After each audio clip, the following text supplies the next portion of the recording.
Alright. We got Riolo Doodle, which we had them twice in our readings once. Like they were, I believe they were right after each other, and both of them were really fun.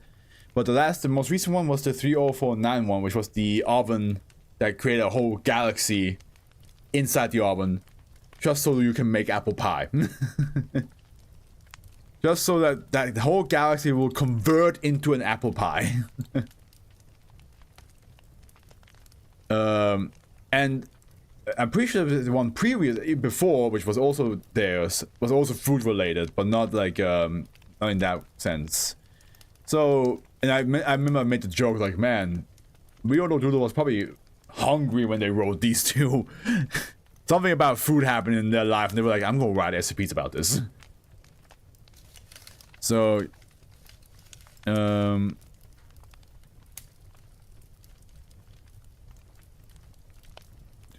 let's see here. We got Neverland's Lost Boys and Girls. Okay, we're having some Peter Pan action here. Some Peter Pan action.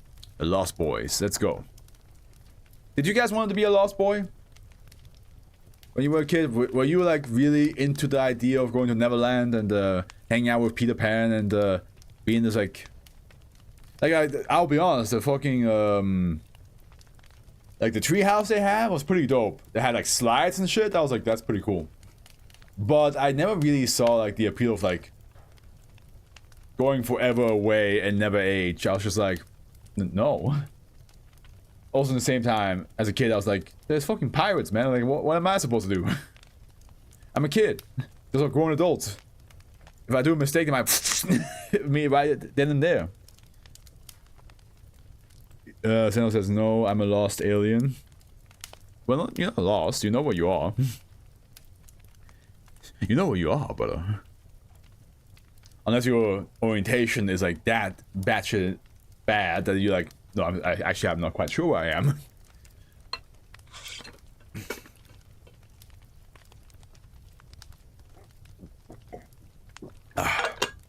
Euclid. Special routine procedures. The suburban locale surrounding SCP-3082 and the private property associated with the anomaly itself are to remain in the Foundation's ownership, functioning as a Site 11 satellite facility. In order to more easily preserve the appearance of an unremarkable neighborhood, it is recommended that the Foundation personnel inhabit residences in the vicinity of SCP-3082. The latter granting access to SCP-3082 is to be removed when not in use. Personnel must maintain diplomatic relations with the human population of -1 in the interest of perpetuating goodwill. Personnel are not to interfere with internal conflict among residents of the anomaly. The population of the village designated -1. I know that's a specific way to say it. Actually, let me give that into Google now that we have it right there. I want to see what happens if... Theta! Oh, okay. Gotcha. It's Theta. -1 Theta may request that the Foundation provide certain items. Requests for clothing, entertainment, devices, and media may be fulfilled at the discretion of authorized staff. The provision of livestock, pets, tools, food, beverages, and or other items must be approved by a level 4 supervisor and endorsed by the village's Chief Royal Council. Self-proclaimed Chief Royal Council is an oligarchical governing assembly of 7 civically engaged and relatively well-respected residents of -1 Theta, and here with the exterior of SCP-3082. Okay.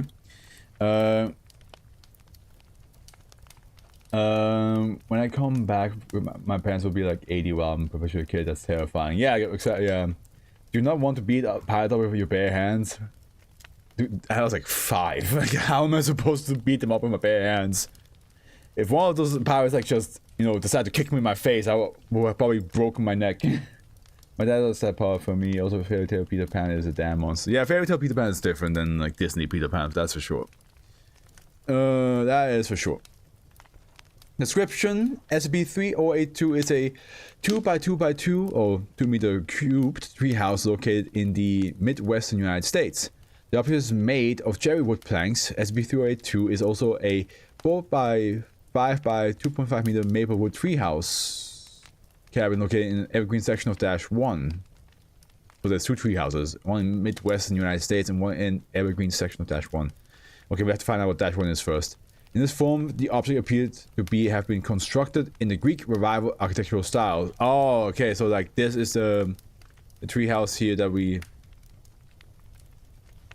they mentioned that's probably in Midwestern United States, and this must be I mean, you can see it. Honestly, if somebody built a treehouse like this, I'd be like, dude, respect. Like, if you build something like that, I would be like, dude, like, Airbnb that shit to me. Like, I won't be up there for like at least like a weekend. Just see how it goes. SCP-3082 is 2 forms are connected by a 1 meter by 1.3 meter hatch on an interior wall of the object. The hatch serves as the access point to and from a stable. Earth-like pocket dimensions containing neither large fauna nor sentient native inhabitants. This external reality is centered around -1. And here's a picture that says SCP-3082 as seen from -1's pocket dimension. Okay, so we're in a pocket dimension, which must be like the Neverland then, huh? Which, is this the second SCP that had the title Neverland in it? Because we had the one SCP with the 2 kids in the basement that you see them one time, but in the moment you walk out of the basement and you want to go back for them, they're gone. Like you're supposed to like stay with them. Measuring an estimated 160 km tall, -1 is an extreme megafloem and arboreal organism displaying numerous traits from a large variety of identifiable plants, seemingly grafted onto it. Sampling and analysis have determined that section of -1 which resemble various plant species are genetically identical to non-anomalous specimens. Analysis of bark samples taken from the transition areas between one plant species and another has revealed they're redacted. If I could have a treehouse built in one of those 2 styles, I would pick the second one. First of all, as a Greek myth head. Like a Greek meth head. It sounds like almost like that. Yeah, that's the one, right? 2909. Is that the one that with the 2 kids? Let me see. 2909. Yeah, that's the one I was talking about. But yeah, as a Greek myth head, or myth nerd, I just say that because it sounds like meth head too much. As a Greek myth nerd, having a treehouse built like that would actually be, like, it would be honestly really awesome for me. Okay. Conifers, Pinophyta, and flowering deciduous trees are the most common phenotypical features in the portion of -1's geography that has been documented by the Foundation. Approximately 10% of documented plants are edible or bear fruit edible to humans. The most notable graft organism observed of the many that make up -1 is an anomalous species of pitcher plant, Nepenthes, which contains fresh water in its pitcher cups rather than trap fluid. 0.2 to 0.3 liter of water per pitcher. -1 appears to be the sole major vertical structure within its extra-dimensional space. Long-range imaging has revealed only flat terrain and decaying plant life extending out from the organism's base for at least 3,000 kilometers. Shit! Despite great altitude variation, atmospheric pressure remains largely consistent, averaging 101 kPa throughout the pocket reality. Temperate weather patterns exist in the local vicinity of -1. Researchers have determined that the organism receives approximately 1,300 millimeters of annual precipitation on average. That's not a lot. This amount of annual precipitation, yeah. Oof. This amount of rainfall has been determined to be gravely insufficient to sustain a plant organism of -1's mass. Researchers postulate that -1 either retains or generates additional water through anomalous means. And here we have a picture that says enhanced long-range photo of the ground level geography surrounding -1. Damn. This for 3,000 kilometers, dude. Shit. Living with the pocket dimension are 74 human children of American nationality ranging from 4 to 12-year-old. 73 of these subjects currently reside in the village of Tree Houses, henceforth designated -1 Theta, located in the section of -1's uppermost branches. Each individual claims to have suddenly appeared on the porch of SCP-3082 after fleeing from an abusive household. So now this is like the safe haven. Neither the children nor the possession appeared to physically age or deteriorate. Investigation has positively identified these children as the subject of missing persons report from 1996 through modern day. Dash-1 Theta is situated approximately 120 meters from the location of SCP-3082 within the pocket reality. A series of platforms and rope bridges lead from the access point to the village without detour. The original rope bridges traversing the branches of Dash-1 at the time of the anomaly discovery were unable to safely hold more than 130 kilograms at a time. The Foundation has since replaced the majority of these with new structures rated for 1,500 plus kilograms. Hey, I'm pretty sure the kids will be happy to like have a lot more stable bridges. 3/4 of Dash-1 Theta are of notably cruder construction than SCP-3082. Corroborated statements from the chronologically oldest residents of the village indicate that the object was present prior to when subjects began appearing. Dude, that looks like purgatory. At least the kids were. Yeah, it does look like. It does not look like a good time. Yeah, the fact that the kids were safe from like abusive households, which again reminds me of another SCP, the one that's like very like has like those two giant cups as ears, and just takes children away from home because like they're aware that they're like that the parents don't love them. And then like I forgot if the parents were actually abusive or if the SCP just thought that was the case.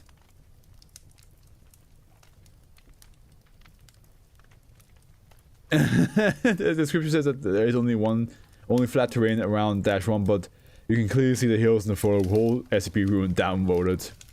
Yeah, exactly. 1810. Oh yeah, that one. Reminds me of that. The residents of Dash-1 Theta are prevented from entering the access point in SCP-3082 by a reportedly glass-like barrier unobservable by human subjects at age 13 and older. Two distinct political factions have arisen within Dash-1 Theta as an indirect result of Foundation interference. Oh shit, Foundation brought politics into this! The presently larger camp has expressed support for research efforts towards the goal of releasing the village residents from the pocket reality. The smaller group, which calls itself the Neverland Movement, has declared opposition to the Foundation planned resettlement of the subjects to normal reality should a viable means of cross-dimensional transportation be found. Document 1 visually aided dossier of SCP-3082 case files relevant to current research and operations. So we have locations. Following the establishment of diplomatic relations with the governing assembly of Dash-1 Theta, residents of the village provided Foundation personnel with lodgings on the outskirts of the community. Both manned and unmanned exploration of Dash-1 are directed from this location. Foundation guest house. Hey, look, they built a guest house for us. Oh, they had it, and we are allowed to stay there. Level 3 clearance required. With an average radius of 0.8 meters and an estimated depth of 3 meters, the site of Dash-2's encampment at the time of the Foundation's first encounter with it was a tree hollow located on a primary branch of Dash-1. 2.12 radians clockwise, 20 kilometers inward, minus 50 kilometers vertical from reference point SCP-3083, 2 radians, 0 radians, 0 kilometers inward, 0 kilometers vertical. The subject had established a temporary base in this location less than 3 hours prior to when visual contact was achieved by a remotely piloted exploration drone ID number AEXD-1348. See residence case files for information regarding the subject designated Dash-2.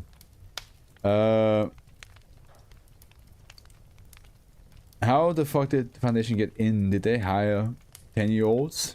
It's a beauty with the Foundation. It's definitely that's not a beauty at all. I mean, they do have that one kid who has been like cloned multiple times from in the bus, you know, and they decided to like use the kid for like experiments. So they technically have that kid to go in if they do need a child to like enter this area. First contact encampment site. Okay, residence. Okay, let's see here. Name: Rachel Jeffries, -1A, born 28th June 1986 in Iowa. Rachel Jeffries was labeled missing person 27th of August 1996. Her father is currently receiving inpatient treatment at the rehabilitation facility. Her mother is deceased. She has one chronologically younger brother living in California. You stated to be the first of the... You don't need to be a kid to enter the SCP. That, yeah, it's just the hatch, I believe, that you cannot enter. Because it did say here the glass thing, right? Like here, the residents of -1 are prevented from entering the access point in, right, reportedly glass-like barrier unobservable. But that's ages 13 or older. So yeah, that's the only thing that stops you if you're a certain age. But yeah, this space, this pocket dimension, you can just walk in. She stated to be the first of the 73 village residents to have appeared in the -1 pocket reality. He's a retired member of the Chief Royal Council. The present role within -1 Theta has been described as being that of the peacekeeper mediator. Here we have Rachel Jeffries, and then we have Ahmed Said, -1B, born 2nd of February 1985 in Michigan. Ahmed Said was reported missing 28 September 1996. His mother and 3 chronological younger siblings now live in Michigan. His father is deceased. Ahmed is an abstaining member of the Chief Royal Council of the Children's Village, where he wields a tiebreaker vote when necessary.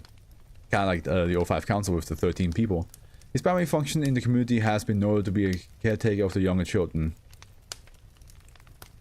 The glass thing only affects the kids living inside.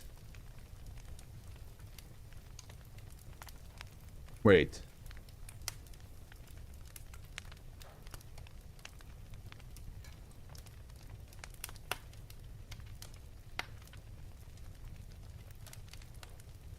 Didn't it say, like, age-wise, all the kids were, like, between 4 and 10?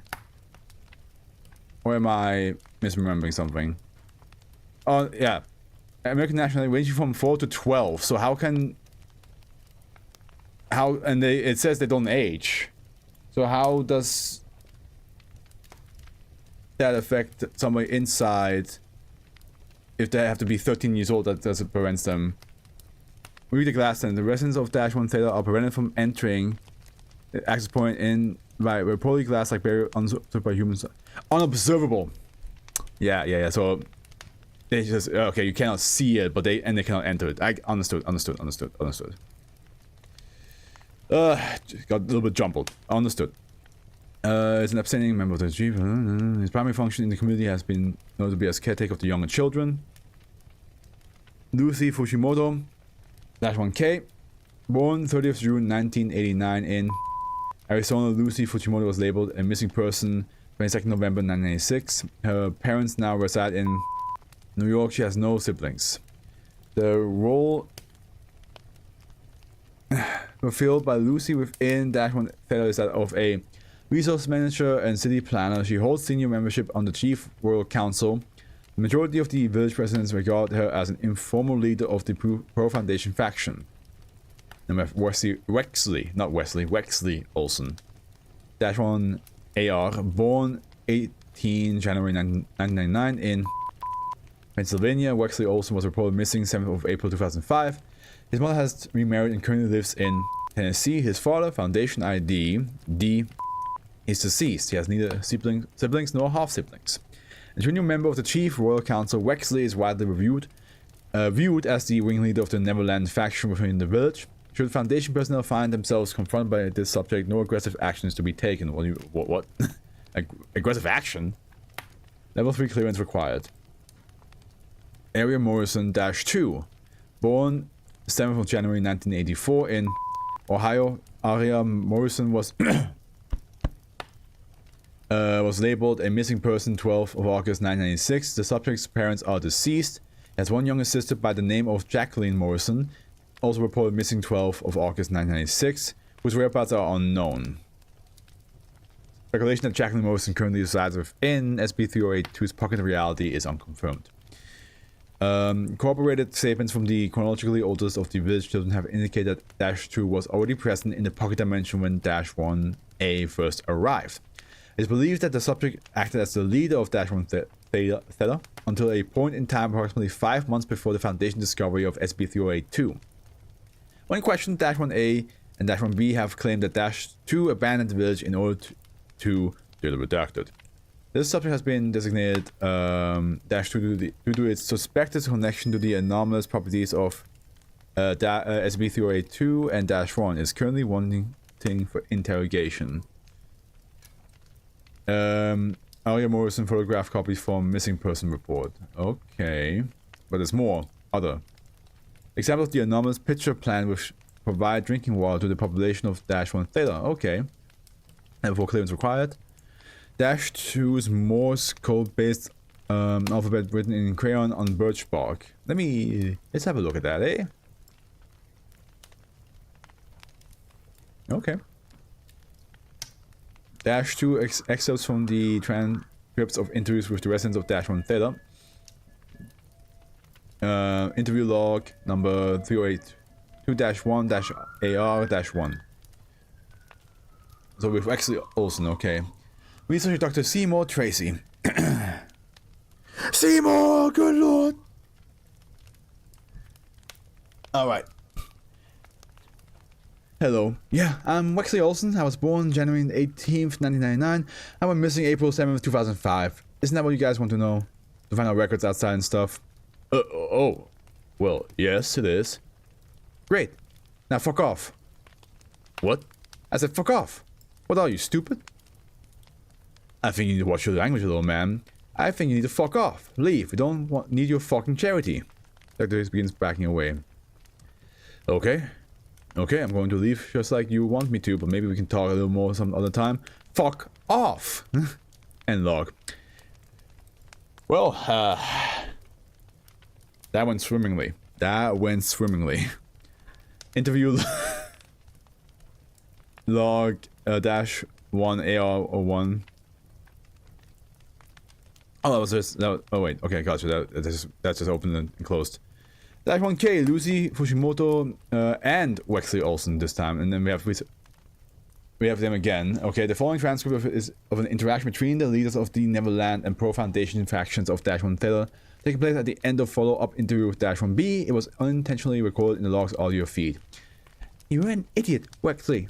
No, you are. There's no good reason to help those Foundation people kick us out. They don't even have a way to get us back to the real world yet, stupid.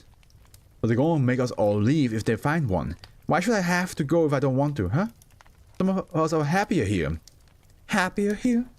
It's rickety and dangerous, and half the roofs leak when it rains. Some of the kids have been toddlers for 15 years. Why do you like this place so much? Neverland gives us everything we need without any grown-ups to tell us what to do or knock us around. You're the stupid one if you want to give that up. Everything we need. You really think so? Yeah. Then you're dumber than I thought. I'm not. I'm smarter than you are, Lucy. I'm older than you are. So I was here back when we were still building the village. I was here before we had safety nets, ladders, and fences, before we figured out how to build a treehouse that wouldn't fall apart if someone leaned on a bad wall. I was here before we knew where there was more food if we needed it. When did you get here, huh? 2005? Yeah, after we knew what we were doing. But I was here when Ahmed fell off the bridge and broke his leg, and Mary couldn't fix it because she's not a doctor like her mom. But he only acts like this, like it doesn't still bother him, you idiot. Mary didn't fix his leg right, and this place didn't fix it either. Aria prayed. You know what happened? Nothing. Ahmed's gonna have a messed up leg for the rest of his life, you know? This place isn't magic. Or if it is, it doesn't care about us. It's still better than out there. No one gets a happy ending out there. Out there they have stuff like hospitals and fire stations, grocery stores, and happy endings. Newsflash, no one gets them in here either. We're not living in some stupid storybook, Wexley. This place isn't Neverland. It is at this point that -1K walked away, ending the argument despite attempts from -1R to continue it. It is wild, right? Because, like, as Cosmo mentioned, some of these kids are like mentally 30 years old. And she has a point. Like, yeah, we cannot assume whatever with Wexley, what happened with Wexley is that he had a very horrible family life. And also his parents are dead. So he's worried of going back and then,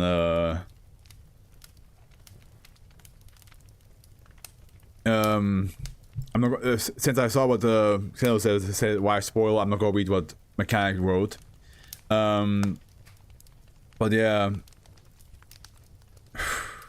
it is true. Like at the end, trying to hide away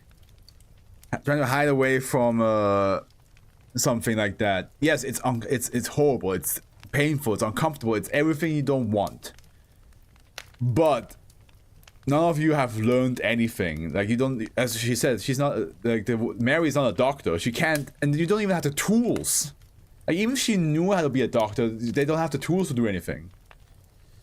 I will read what you said after I'm done reading this.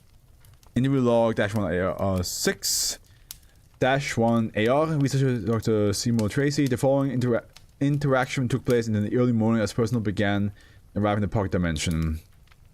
Dr. Tracy climbs through SCP-382's hatch to enter the pocket dimension. The sound of knocking on the tree cabin's door is heard. Other personnel begin filing through the hatch. As Dr. Tracy enters the door, -1 AR is revealed standing on the porch outside, her face intense. SCP Wexley, what are you doing here? We have a problem. They sent me here to tell you guys. You want our help? We don't know yet, okay? Okay, I don't mean to pressure you. Just tell me what's wrong. It happened last night. We don't know exactly when, but it was after you guys left. What happened, Wexley? Weird stuff, that's what. The tree grew a giant slide going from where the apples used to be down to where the cherries are. It snapped two safety nets and it's full of splinters.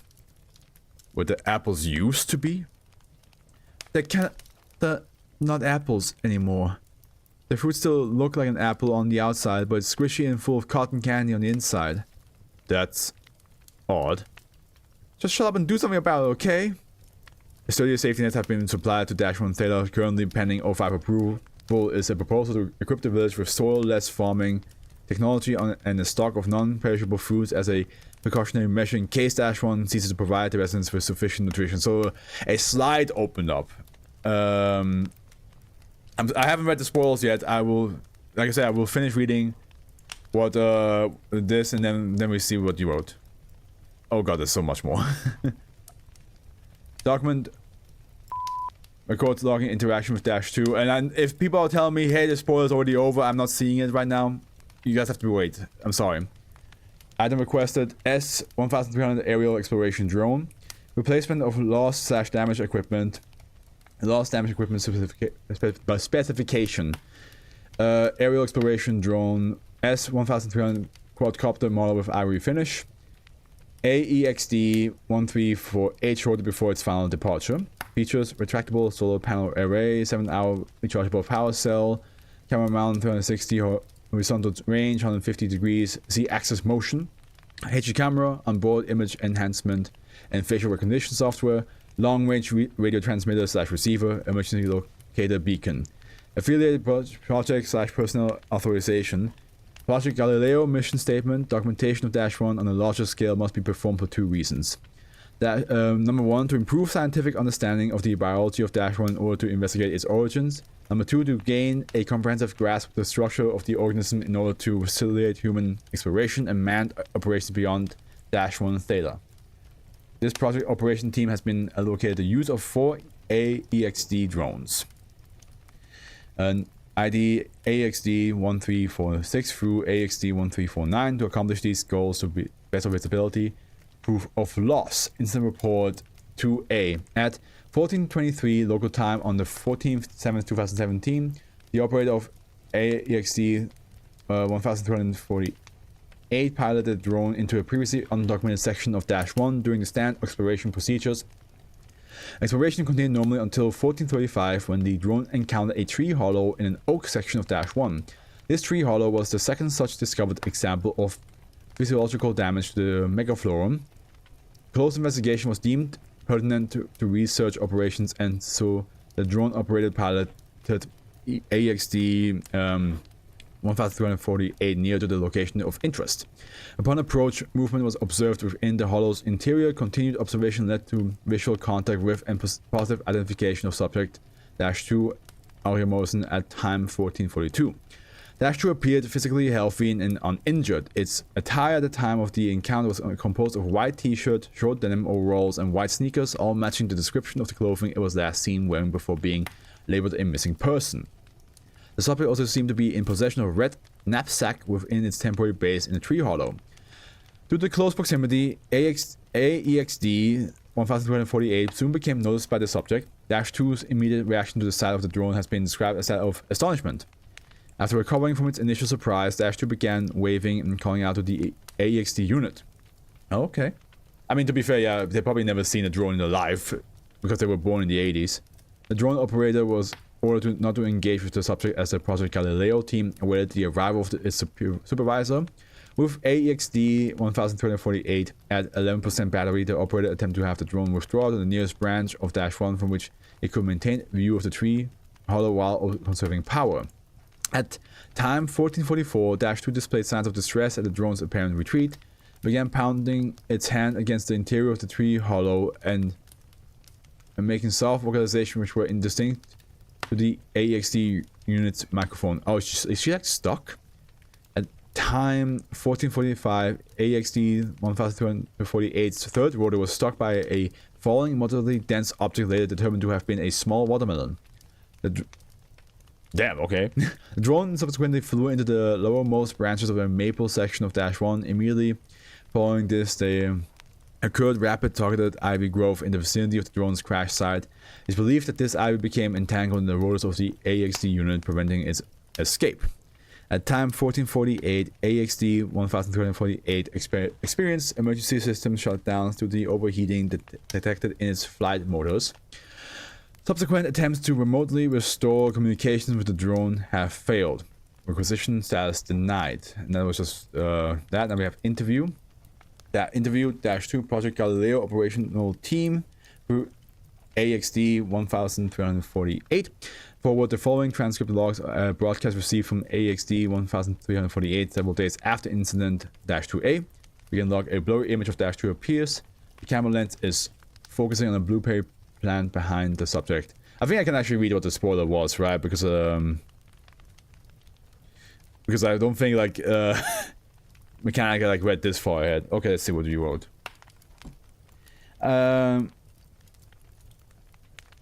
Nope. I mean, yeah, it makes sense with like that like because -2 was the first one there, right? She was there before the first of the -1s showed up, so it makes sense that she created this reality.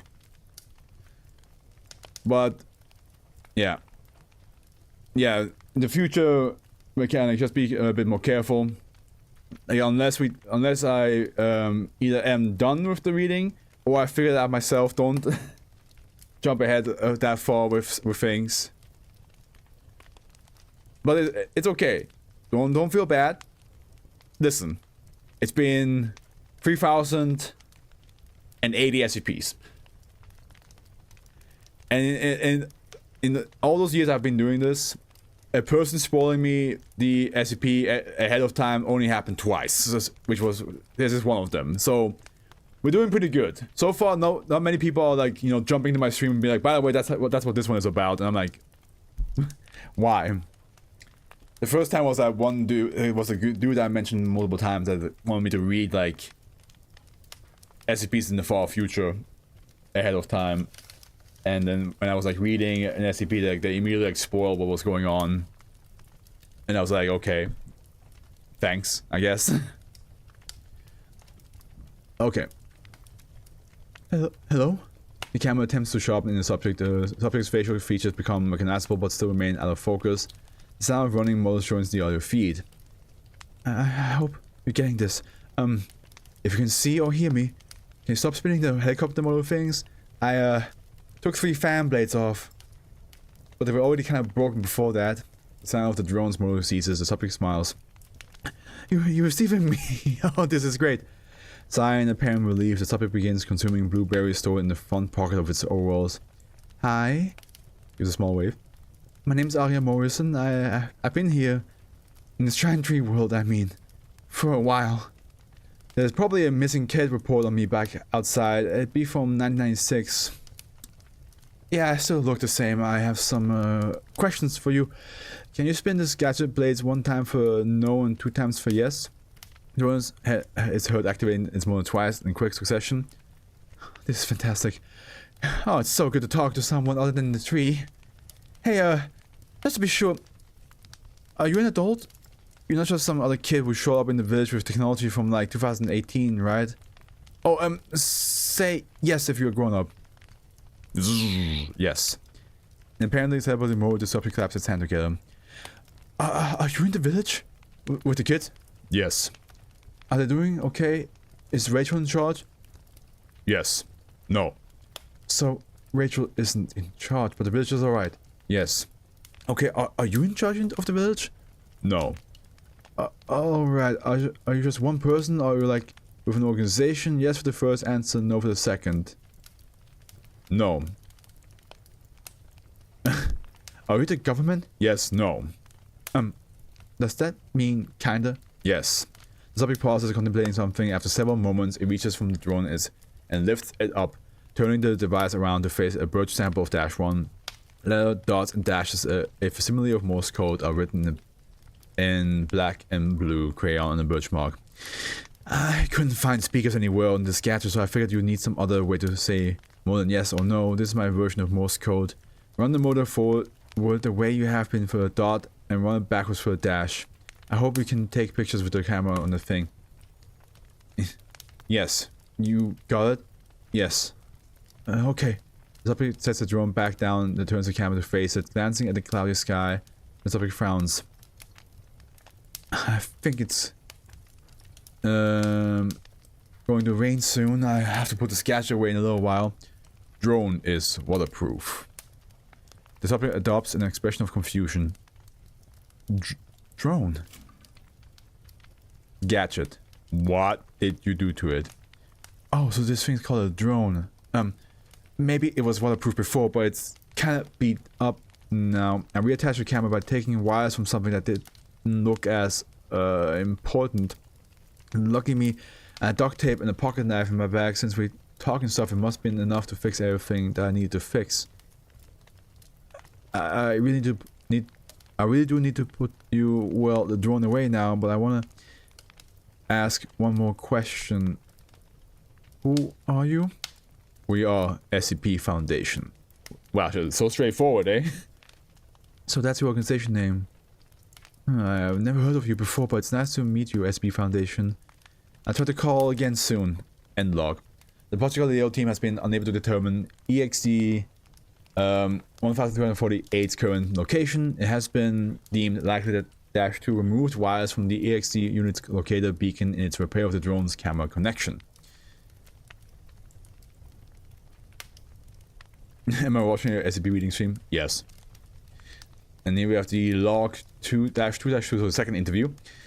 -2 Project Galileo operational team. Yep. The following interaction occurred 44 hours after -2's prior transmission. The Project Galileo team became thoroughly well versed in the subject's Morse code facsimile during that time as preparation. Begin log. Visual feed opens on -2 in the branches of the following section of -1. Hello, are you there, SCP Foundation? Yes. The subject laughs. You don't have to spell it out. Stick with the old ways. It's not that hard to figure out when you mean letters and when you mean yes or no. Okay. Cool. It's good to talk again. Nice sunny weather today, so I think I will be fine for the while. And anyway, I guess you guys found the treehouse in the real world, the one that the kids were here can get into? Yes. When did you find out about this place? 5 months after you left. Since then? Huh. So, you probably know a lot about me, but I don't know much about anything about you. I have some more questions to ask. Okay. I'm dying to know, what does SCP stand for? Star, Curry and Parker? Super Cooking Pantry? Sandy's Comic Place? The Foundation response is slightly delayed. Yeah, we probably like discuss like, hey, should we tell her? Secure, Contain, Protect. Oh, Well, that's more interesting than the names I was thinking of. What does it mean? It is our job. Mission. Your mission? What exactly do you guys do? We research, keep worlds safe, protect people from paranormal. The paranormal? You mean things like this place? Yes. The subject process. I get it. So it's like Area 51, the secret agency that collects sci-fi stuff and experiments on aliens. Yes. The subject displays agitated behavior. Oh, okay, great. I think I should keep moving now. There's nothing to eat where I am, so I'll call you later. Bye. Oh, the redeem. Splash of water on me.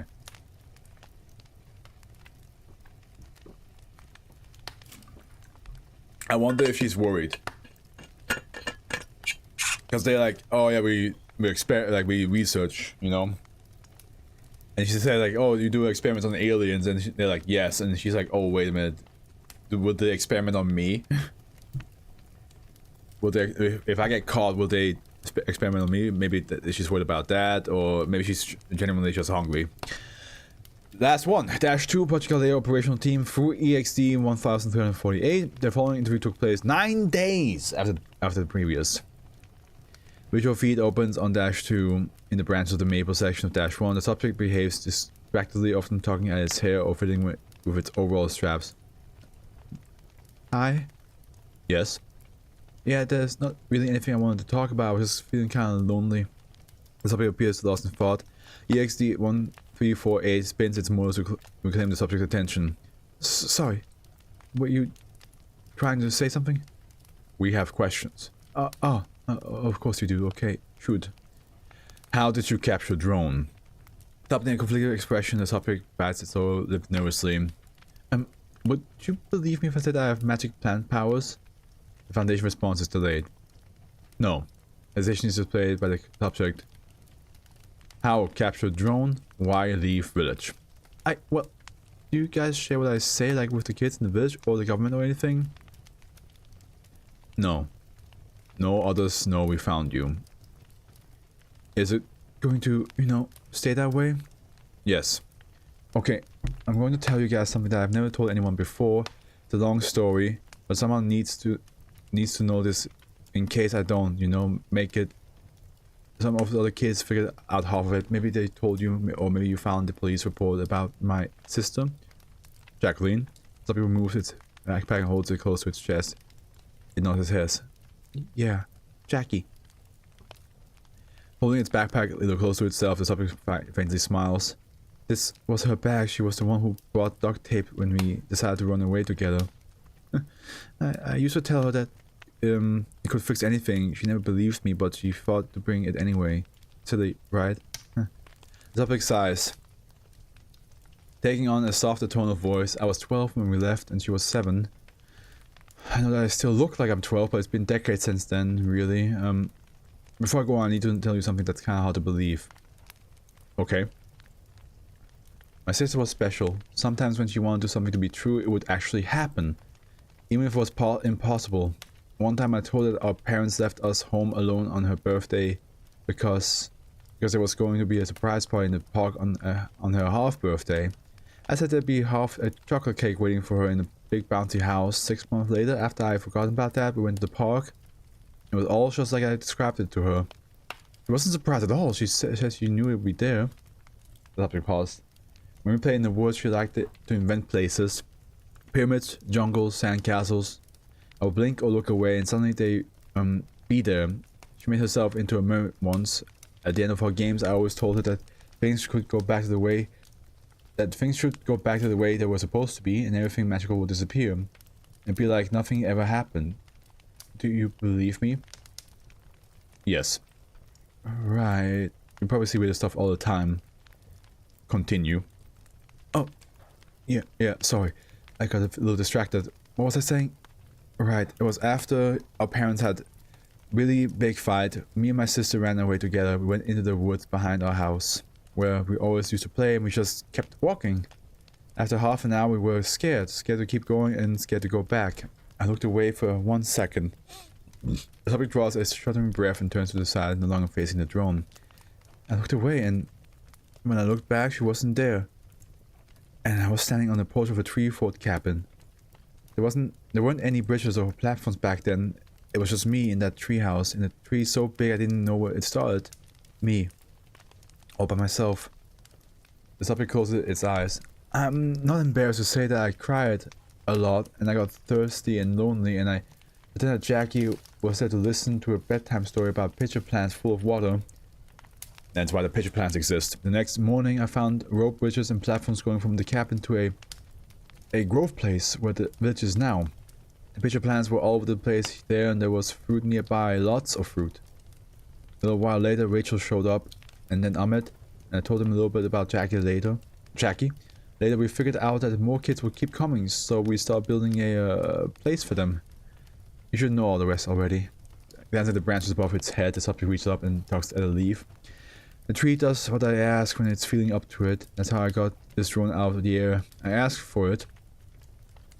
I still look 12 years old. My sister, she doesn't really look 7 anymore or act the same, not even close.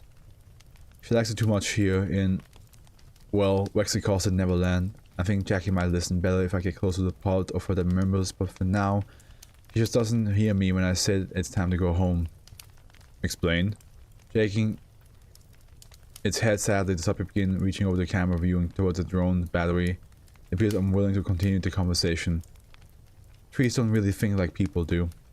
End log. Dash2 has yet to contact the Foundation again since its interaction. So the tree is definitely Jackie. Ooh, and Jackie created this whole place as well. Damn.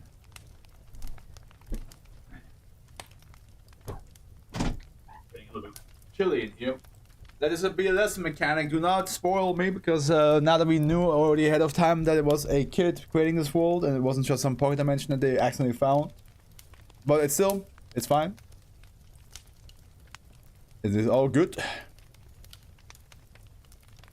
At least the twist is that it's actually the sister, not Arya. Which reminds me of Benji from South of Midnight when he becomes a tree. It's kind of like that whole feeling of like, you know, yeah, you lose yourself. Once you're a tree, the way you think, the way you act, the way you do things are definitely different. So it looks like also that it's Jackie who's keeping the kids from escaping. Like the glass thing that yeah. Would you like to become a tree? We already have an SCP that does that to you. The fucking Korok SCP. He would love this. Oh, you're gonna love this.